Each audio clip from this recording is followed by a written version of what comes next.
Hello students, last video में we studied about second law of motion. ठीक है, तो सेकेंड लॉ ऑफ मोशन में हमने क्या पढ़ा था कि F is equal to m into a. ठीक है, यहाँ पे F क्या था हमारा फोर्स, क्या था फोर्स, और a हमारा क्या था एक्सेलरेशन। a हमारा क्या था एक्सेलरेशन। ठीक है, अब अगर एक्सेलरेशन पूरे 3 एक्सिस के अलोंग लग रहा है, क्या लग रहा है अलोंग 3 एक्सिस अगर एक्सेलरेशन हमारा लग रहा है, ठीक है, तो जो आपका एफ नेट होगा वो क्या होगा F X I plus F Y J plus F Z के। ठीक है, यहाँ पे एफ एक्स क्या है force along X axis, F Y क्या है force along Y axis, and F Z क्या है फोर्स अलोंग जेड एक्सिस। ठीक है, तो जो आपका नेट फोर्स होगा, नेट फोर्स क्या होगा vector sum of F X F Y and F Z, vector sum of F Y F X and F Z. ठीक है, एफ एक्स क्या होगा force along X axis, F Y force along Y axis and F Z force along Z axis. तो F X क्या हो जाएगा, F X क्या हो जाएगा m into A X, F Y क्या हो जाएगा m इंटू ए वाई, और एफ जेड क्या हो जाएगा m इंटू ए जेड। ए एक्स क्या है आपका एक्सेलरेशन अलोंग एक्स एक्सिस, ए वाई क्या है एक्सेलरेशन अलोंग वाई एक्सिस, और ए जेड क्या है एक्सेलरेशन अलोंग जेड एक्सिस। ठीक है, अच्छा ऐसे ही हमारा फोर्स होता है, एक होता है इलेक्ट्रोमैग्नेटिक फोर्स और एक होता है ग्रेविटेशनल फोर्स। ठीक है, तो इलेक्ट्रोमैग्नेटिक फोर्स Fe अपॉन में ग्रेविटेशनल फोर्स ये क्या होता है 10 टू द पावर 43। क्या होता है 10 टू द पावर 43, मतलब कि इलेक्ट्रोमैग्नेटिक फोर्स ग्रेविटेशनल फोर्स से 10 टू द पावर 43 टाइम्स ज्यादा होता है। तो इलेक्ट्रोमैग्नेटिक फोर्स कौन सा फोर्स होता है जो चार्ज के बीच में लगता है, और ग्रेविटेशनल फोर्स कौन सा फोर्स होता है जो दो मासेस के बीच में लगता है। ठीक है, तो जो इलेक्ट्रोमैग्नेटिक फोर्स है वो 10 to the power 43 times of क्या होता है आपका ग्रेविटेशनल फोर्स होता है। ठीक है, अच्छा अब हम कुछ टाइप के फोर्सेस की बात कर लेते हैं। Let us talk about some types of forces. ठीक है, इसमें सबसे पहली जो चीज आती है वो हमारा क्या आता है वेट आता है। क्या आता है वेट।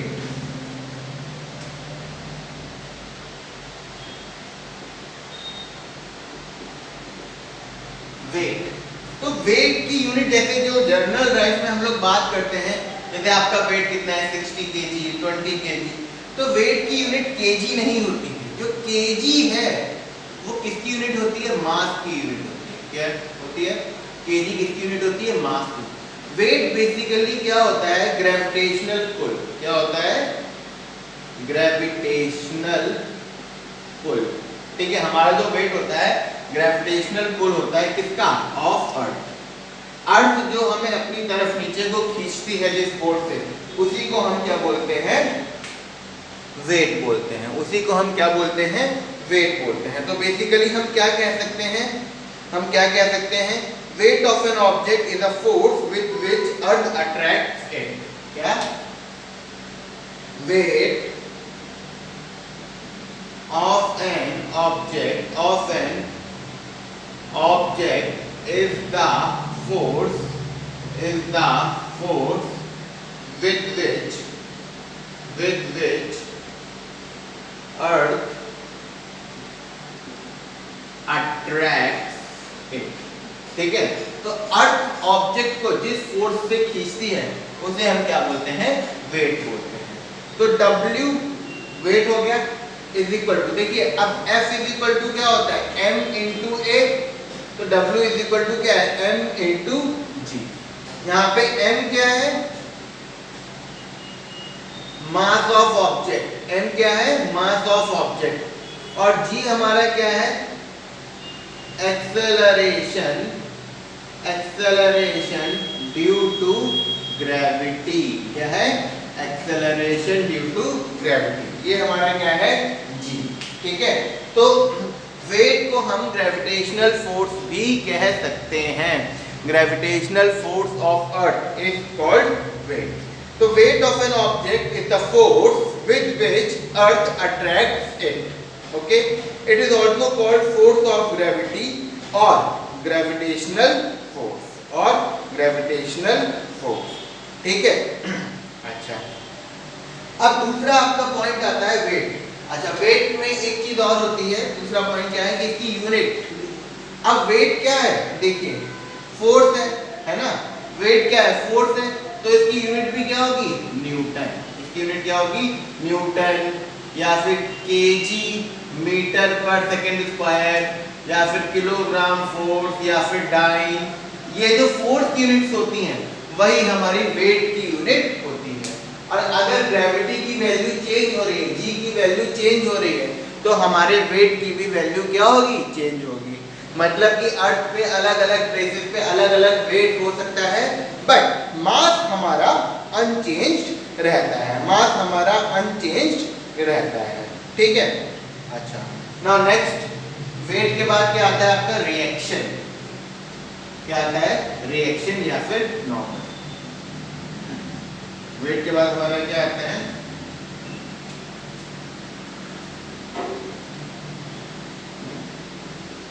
रिएक्शन बोलिए या फिर इसको क्या बोलिए, नॉर्मल बोलिए, क्या बोलिए।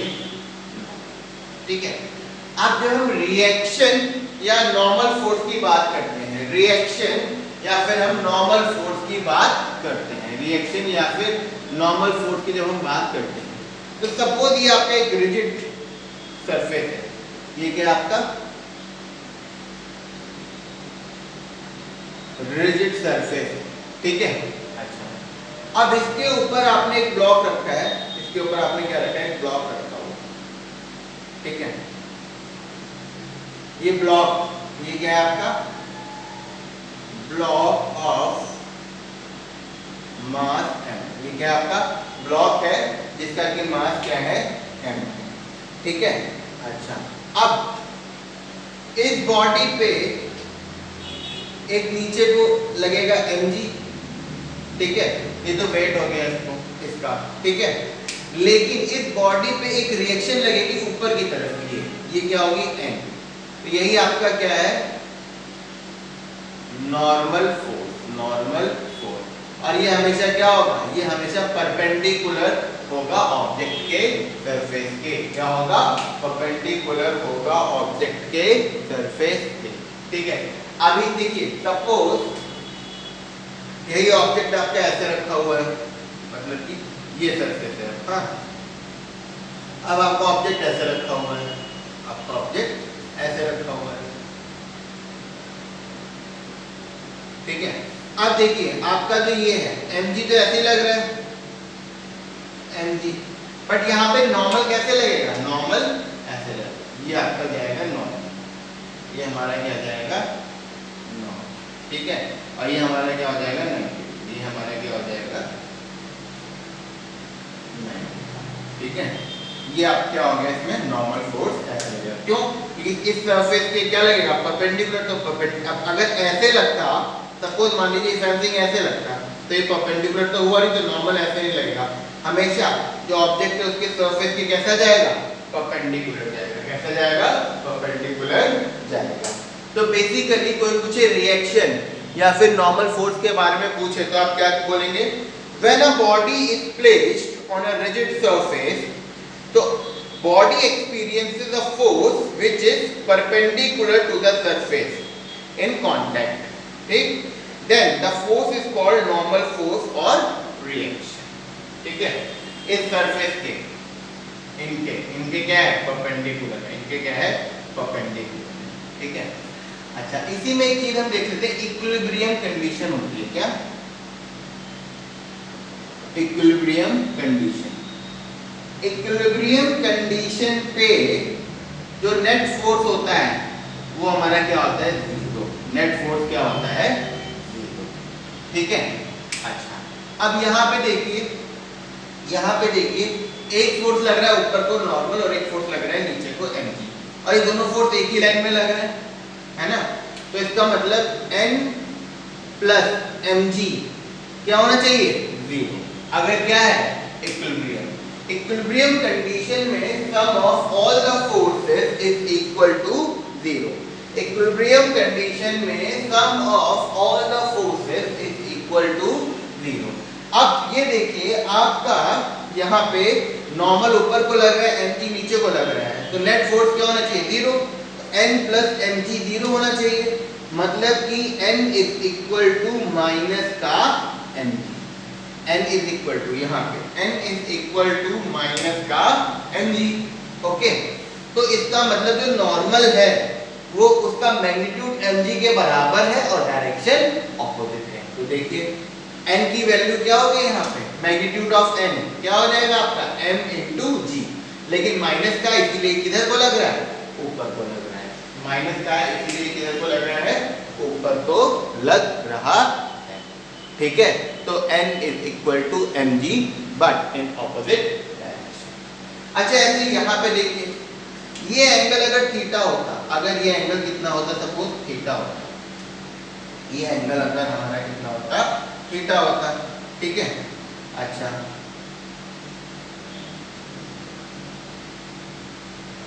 तो आप यहां से ऐसे खींच दीजिए, ये एंगल अगर थीटा है तो ये वाला भी एंगल कितना आ जाएगा हमारा, थीटा आ जाएगा। ये वाला भी एंगल कितना आ जाएगा हमारा, थीटा आ जाएगा। ठीक है, अच्छा अब देखिए आई टोल्ड यू, सपोज ये आपका क्या है, x है और ये थीटा है, तो ये क्या हो जाएगा, x cos थीटा, और ये वाला क्या हो जाएगा, x sin थीटा। अब यहाँ पे ध्यान से देखिए, ये आपका mg है, ये हमारा क्या है, ये हमारा क्या है, mg। ठीक, और ये एंगल क्या हो गया, थीटा। ये एंगल क्या हो गया, थीटा। तो ये क्या हो जाएगा, सपोज देखो ये अगर mg होता, ठीक, और ये एंगल थीटा है, तो ये क्या हो जाएगा, ये क्या हो जाएगा, mg cos थीटा। ये क्या हो जाएगा, mg cos थीटा। अब सेम देखिए, ये mg ये रहा और ये रहा थीटा, और ये वाला पार्ट ये रहा। तो ये जो डायरेक्शन आ रही है, इसकी वैल्यू क्या हो जाएगी, इसकी वैल्यू क्या हो जाएगी, इसकी वैल्यू हो जाएगी आपकी mg cos थीटा। इसकी वैल्यू क्या हो जाएगी, mg cos थीटा। ठीक है, mg cos थीटा। अब इक्विलिब्रियम के लिए, ये जब ऐसे इक्विलिब्रियम में है तो n normal plus mg cos theta क्या होना चाहिए, 0 होना चाहिए। तो normal is equal to minus का mg cos थीटा। तो नॉर्मल क्या हो जाएगा आपका, mg cos थीटा।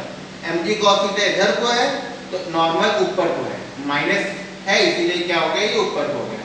तो ये normal is equal to mg cos theta, magnitude of normal. यहाँ पे सीधा सीधा रखा हुआ है, सरफेस के ठीक सीधा, हॉरिजॉन्टल से यहाँ पे देखिए ये ऐसे जब रखा हुआ था, दैट इज लाइक दिस, तो सीधा सीधा आ रहा है, तो n इज इक्वल टू क्या हो गया, mg। जब ये थीटा एंगल से इंक्लाइन हुआ तो n इज इक्वल टू क्या हो गया, mg cos theta. n is equal to क्या हो गया, mg cos थीटा। ठीक है, वैसे mg के दो कंपोनेंट बनेंगे, जैसे यहाँ पे mg cos थीटा और ये क्या हो जाएगा आपका mg sin थीटा। तो ये आपका mg cos थीटा और एक इसके ऐसे करके आ जाएगा, ये mg cos थीटा, तो ये क्या हो जाएगा आपका mg sin थीटा। ठीक है, खैर ये वाली बात हम बाद में करेंगे, अभी क्योंकि केवल हम नॉर्मल डिस्कस कर रहे हैं।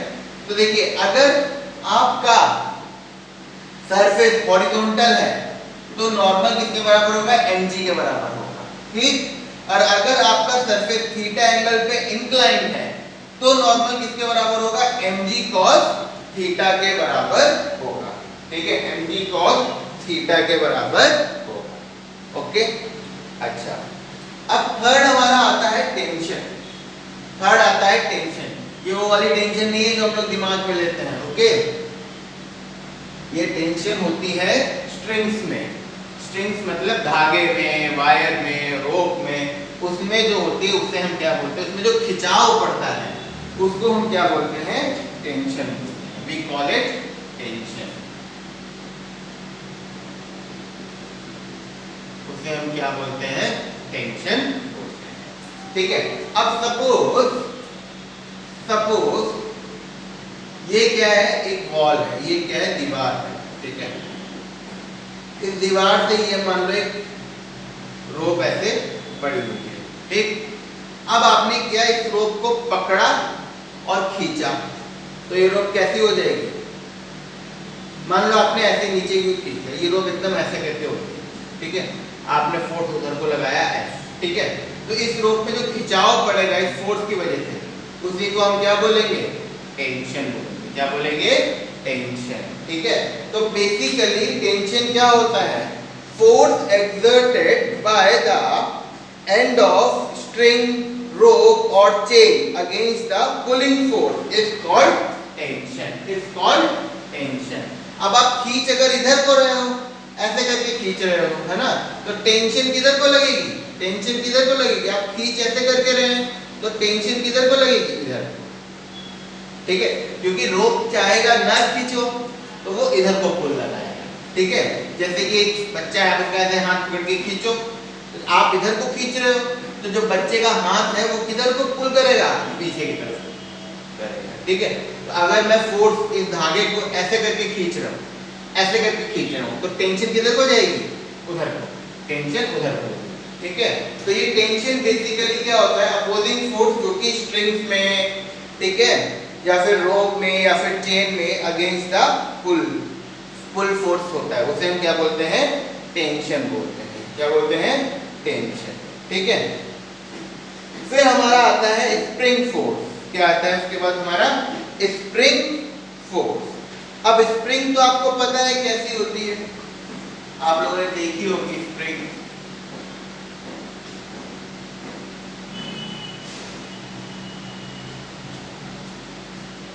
फिर हमारा आता है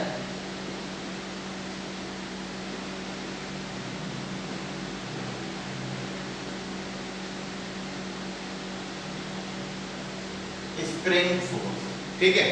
सपोज ये हमारी क्या है, एक सरफेस है, ठीक है, और ये सरफेस अभी जो भी हम बात कर रहे हैं, हर सरफेस कैसी है हमारी, फ्रिक्शनलेस सरफेस, ठीक है। आगे चल के हम टॉपिक पढ़ेंगे एक फ्रिक्शन, उसके बाद हम फ्रिक्शन के बारे में जानेंगे। अभी जो भी हम चीज लेके चल रहे हैं सब कैसी है हमारी, फ्रिक्शनलेस, ठीक है। सरफेस भी कहता है फ्रिक्शनलेस। ये एक स्प्रिंग से सपोज बंधा होगा, ये तो आपकी वॉल होगी, ये हमारी क्या लगी है, स्प्रिंग है, ये क्या है, स्प्रिंग, ठीक है। इस स्प्रिंग से क्या है, बॉक्स, ये क्या लगा हुआ है, बॉक्स लगा हुआ है, ठीक। अब सपोज अगर आप इस स्प्रिंग को खींचेंगे, इस बॉक्स को थोड़ा सा खींचेंगे, सपोज खींच के आप इसको यहां तक ले आए, ठीक है। तो यहां तक आप खींच के लाए, तो जैसे आप छोड़ोगे ऐसे हो जाएगा, भागेगा पीछे की तरफ, है ना, थोड़ा फोर्स लगेगा इसमें। अच्छा, अगर आपने यहां तक खींच दिया इस बॉक्स को, अगर आपने इस बॉक्स को यहां तक खींच दिया, ठीक है, अब आप जब यहां तक खींचोगे तो अब स्प्रिंग फोर्स और तेज लगाएगी। तो अब यहाँ पे देखिए जो फोर्स है वो किसके प्रोपोर्शनल है, यहां से पहले आपने L1 खींचा, सेकेंड केस में आपने L2 तक स्प्रिंग को खींचा, तो जब आपने स्प्रिंग को ज्यादा खींचा, जब आपने स्प्रिंग को ज्यादा दूर तक खींचा तो फोर्स भी ज्यादा लगेगा, और जब आपने स्प्रिंग को कम खींचा तो फोर्स कम लगेगा। तो F is directly proportional to L, ठीक। और ये क्या, माइनस का L, F is directly proportional to negative of L। अब question is negative of L क्यों है, क्वेश्चन इज माइनस का L क्यों लिया। देखिए जब मैं इसको यहां तक खींच रहा हूं तो ये पीछे को स्प्रिंग खींच रही है इसको, ठीक।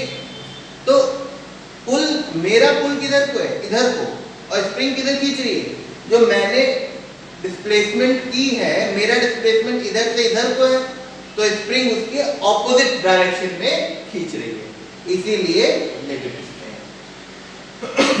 और लेंथ में जितनी ज्यादा खींचूंगा, मतलब यहां तक खींचा तो थोड़ा सा फोर्स और ज्यादा खींच दूंगा तो उतना ही ज्यादा फोर्स लगेगा, ठीक है।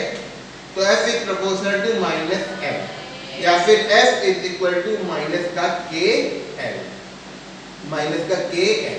अब अगर लेंथ x एक्सिस के अराउंड है, सपोज ये x एक्सिस है, तो L की जगह आप x भी ले सकते हैं, तो F is equal to minus का k x।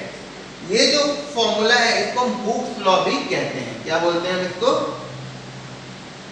हुक्स लॉ भी कहते हैं। That is F is equal to minus का k x। k आपका क्या है यहाँ पे? Proportionality constant. क्या है आपका? Proportionality constant k। और इसको हम क्या बोलते हैं? स्प्रिंग कांस्टेंट बोलते हैं। क्या बोलते हैं? स्प्रिंग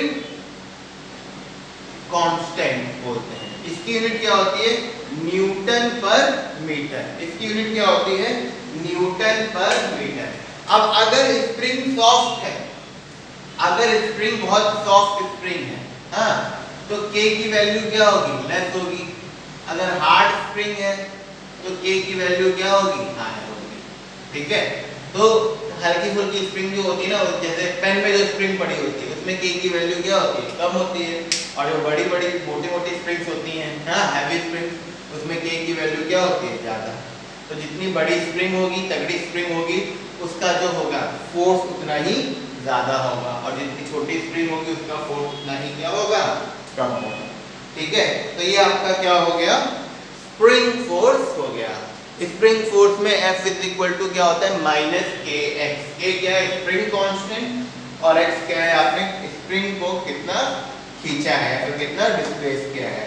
और जो स्प्रिंग फोर्स होता है, जो आप ये डिस्प्लेसमेंट करते हैं, हमेशा इसके ऑपोजिट लगता है, इसीलिए हम ये नेगेटिव साइन लेके चलते हैं। ठीक है, इसीलिए हम ये नेगेटिव साइन लेके चलते हैं। ठीक है, अच्छा, अब इसके बाद हमारा आता है कॉन्करेंट फोर्स। कौन से फोर्स आते हैं हमारे? Concurrent force.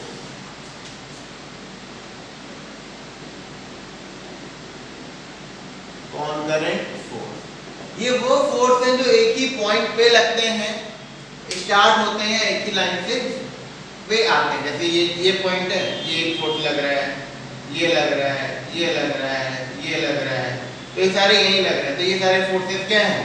Concurrent forces. ये सारे फोर्सेस क्या हैं? कॉन्करेंट फोर्सेस हैं। ठीक है, तो a set of point forces is considered concurrent if all the lines of action of those forces come together at a single point। अब यहाँ पे 3-4 फोर्सेस लग रहे हैं, सब एक ही पॉइंट पे लग रहे हैं। ठीक है, तो वो क्या हो गए? 3 सारे कॉन्करेंट फोर्सेस हो गए। क्या हो गए? कॉन्करेंट फोर्सेस हो गए। ठीक है, अच्छा, तो अब कॉन्करेंट फोर्सेस में क्या है? अगर सारे फोर्सेस एक ही पॉइंट पे लग रहे हैं तो वो क्या है? कॉन्करेंट फोर्सेस हैं। कौन से फोर्सेस है वो? कॉन्करेंट फोर्सेस हैं। ठीक है, अच्छा, अब इसी में अगर मान लो ये फोर्स क्या है? F1, ये है F2, ये है F3, ये है F4।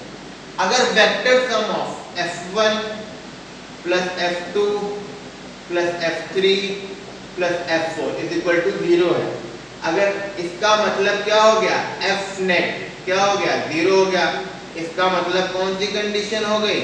Equilibrium condition. इसका मतलब क्या हो गया? ये इक्विलिब्रियम कंडीशन में आ गया। मतलब कि क्या? अगर आपका नेट फोर्स आपका क्या है? 0, मतलब कि सम ऑफ ऑल द फोर्सेस क्या है? 0, तो वो क्या है? इक्विलिब्रियम कंडीशन आ गई। तो अगर यहाँ पे बॉडी रेस्ट पे है, अगर वो स्टेट ऑफ रेस्ट में है, क्या है? स्टेट ऑफ रेस्ट में है, तो वो रेस्ट में ही रहेगी। या फिर अगर वो स्टेट ऑफ यूनिफॉर्म मोशन में है, अगर वो स्टेट ऑफ रेस्ट पे है तो वो रेस्ट में ही रहेगी, और अगर वो स्टेट ऑफ यूनिफॉर्म मोशन में है तो वो स्टेट ऑफ यूनिफॉर्म मोशन में ही रहेगी। क्योंकि जब इक्विलिब्रियम कंडीशन है, मतलब कि नेट फोर्स 0 है, तो इसका मतलब क्या हुआ? कि एक्सेलरेशन 0 है। तो इक्विलिब्रियम कंडीशन के लिए क्या? सबमिशन ऑफ, ये सबमिशन का होता है, मतलब कि जैसे ये सारे फोर्स ऐड कर रहे हो, हाँ, मतलब कि उनका सबमिशन है, हाँ, तो ये simple submission of all the F net, या फिर सारे फोर्सेस क्या होना चाहिए? 0 होना चाहिए। ठीक है, जितने भी फोर्स लग रहे हैं एक्स एक्सिस के अलॉन्ग वो भी 0 होने चाहिए, जितने भी फोर्स वाई एक्सिस के अलॉन्ग लग रहे हैं उनका भी सबमिशन 0 होना चाहिए, जितना भी फोर्स z एक्सिस के अलोंग लग रहा है उनका भी समेशन क्या होना चाहिए, 0 होना चाहिए। x y z तीनों के अलोंग जितने भी फोर्सेस लग रहे हैं उन सबका समेशन क्या होना चाहिए, 0 होना चाहिए। किस कंडीशन के लिए, इक्विलिब्रियम कंडीशन के लिए। जैसे कि सपोज मैं एक एग्जांपल आपको दिखा देता हूँ थोड़ा सा। जैसे सपोज ये एक लाइन है, हाँ, इस पे एक फोर्स ये लग रहा है, हाँ, एक फोर्स ये लग रहा है और एक फोर्स ये लग रहा है, ठीक है। अच्छा, ये एंगल सपोज है आपका θ1, ये θ2 और ये θ। अब सबके आप कंपोनेंट बना लो। तो ये θ1 है, ठीक है, ये हॉरिजॉन्टल हो गया, ये θ1 है तो ये θ1 हो गया। ये अगर f1 है तो ये क्या हो जाएगा, f1 cos θ1, ये क्या हो जाएगा, f1 sin θ1, ठीक है। ये अगर θ1 है तो ये θ1 हो गया ना, तो हमने दोनों कंपोनेंट बना दिए, ठीक है। तो आपका क्या हो जाएगा, f1 cos θ1 and f1 sin θ1। ऐसे ये आपका थीटा है, यहाँ पे फोर्स क्या लग रहा है, f2। तो अब ये θ2 है तो ये भी θ2 हो गया, ठीक है। अब f2 के आप कंपोनेंट निकाल लीजिए, ये आपका θ2 है तो ये θ2, तो ये f2 cos θ2 और ये भी आपका f2 cos θ2। ऐसे ही f3 के केस में भी ये आपका एंगल थीटा है तो ये एंगल आपका क्या हो जाएगा, थीटा, ठीक है। तो ये क्या हो जाएगा, f3 cos θ3 and f3 cos θ3, f3 cos θ3, ठीक है। अच्छा, अब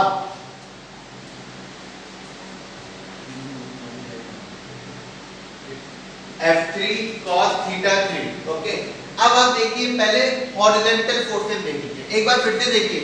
ये f1 था तो f1 cos θ1, f1 sin θ1। ये f2 था, f2 cos θ2 और ये f2 sin θ2, sorry f2 sin θ2। और ये आपका f3 था तो f3 cos θ3 और f3 sin θ3 और f3 वर्टिकल वाला sin θ3, ठीक है, f3 sin θ3। अब सारे आप पहले हॉरिजॉन्टल वाले लेके चलिए। कौन कौन सा है, f1 cos θ1, ये हो गया आपका f1 cos θ1। फिर ये हो गया आपका f2 cos θ2 और ये हो गया आपका f3 cos θ3। तो f1 cos θ1 plus f2 cos θ2 और ये माइनस f3 cos θ3, ये सब ऐड करके ये पूरा क्या आना चाहिए, 0 होना चाहिए। हॉरिजॉन्टल कंपोनेंट 0 हो गया। वर्टिकल में क्या है, देखिए आपका है f1 sin θ1, ठीक है। फिर ये ऊपर को लग रहा है f2 sin θ2 और ये आपका ऊपर को ही लग रहा है f3 sin θ। तो ऊपर वाला पॉजिटिव ले लीजिए तो क्या लिखेंगे आप, f2 sin θ2 plus f3 sin θ3 minus f1 sin θ1, ये क्या आना चाहिए, 0, ठीक है। तो ये y या इससे क्या पता चला, समेशन ऑफ fy 0 हो गया और इससे क्या पता चला, समेशन ऑफ fx क्या हो गया, 0 हो गया।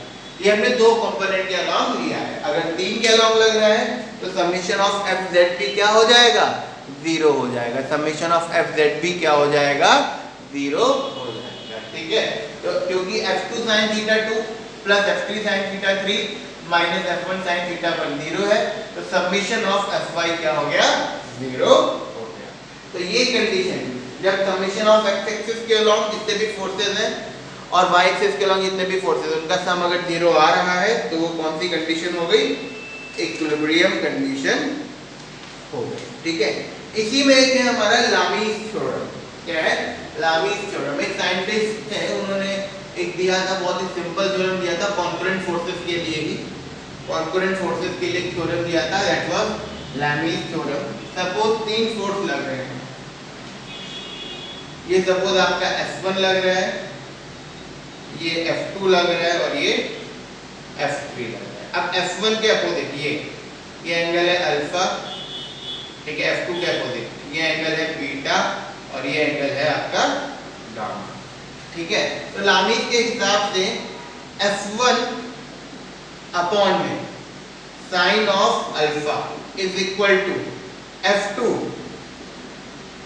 अपॉन में sine of beta is equal to F3 upon में साइन ऑफ गामा, ठीक है। ये था लामीज थ्योरम, क्या था, F1 by sine alpha is equal to F2 by sine beta is equal to F3 by sine gamma. अब आप कोई भी दो को, जैसे इन दोनों को ले लेंगे तो F1 और F2 के बीच में रिलेशन आ जाएगा, है ना।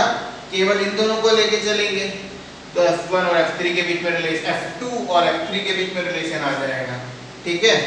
और अगर आप इसको और इसको लेके चलेंगे तो F1 और F3 के बीच में रिलेशन आ जाएगा। ये कौन सी थ्योरम है हमारी, लामीज थ्योरम है। कौन सी थ्योरम है, लामीज थ्योरम है, ठीक है। तो ये किसके लिए है, कॉन्करेंट फोर्सेस के लिए है। ये तीनों फोर्स इसी पॉइंट से इनिशिएट हुए हैं, F1 अपॉन में साइन अल्फा, उसके अपोजिट अल्फा है, F2 is equal to F2 upon में साइन बीटा, इसके अपोजिट बीटा है, is equal to F3 upon में साइन गामा, इसके अपोजिट गामा है, ठीक है। तो ये कॉन्सेप्ट हम कई बार कॉन्करेंट फोर्सेस में यूज करते हैं, ठीक है। अच्छा, अब ये हमारा हो गया है। अब नेक्स्ट वीडियो में हम पढ़ेंगे Newton third law of motion, okay.